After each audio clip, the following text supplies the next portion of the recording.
Alright, so debug on task errors controls what to do when errors are encountered after running a pre-launch task. So usually a pre-launch task is some kind of build. If, for example, if you have a C# project like I have here, the pre-launch task is compiling the code. So this setting controls what to do in case that happens. So you have three options: prompt, so it will prompt you, so you can make a decision. Debug anyway, or show errors. So let me show you what prompt looks like. So let's create an error here by deleting a few characters, and let's launch this thing. And here's the prompt. Errors exist after running pre-launch task build.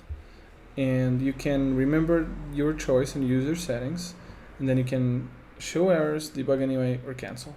Now, the pre-launch task build comes from the tasks.json file. So usually you will have a tasks.json file that defines these tasks right here. And in this one, I have the build. This is a task that needs to be run in order for to compile the code. And this task right here really just defines this command line, this command right here, right? So you have the .NET, it is the command, the build, the build is the first argument, and then the second argument, and so on and so forth.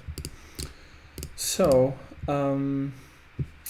what makes sense here? Prompt, debug anyway, or show errors. Usually, when I have pre-launch errors, I want to see what errors are happening so that I can solve them, and then I'll try and run the application, because I don't want errors on my apps, right? So debugging anyway might work for some people, but I don't see that happening very often. And I also don't want to get prompted every time. If there's a problem, just show me the problem. I don't want extra clicks. So I'm going with show errors. And just to show you what this looks like, let's close this out, run the task again. And it will just show me what problem. It will open the problems tab and show me what problems I have. And I can just jump into the file and the line that has the problem, correct it. I'm good to go. I don't understand why this is still saying there's a problem, but I'm guessing it's gonna run. Yeah, and there we go. So I'm going to stay with show errors on this one.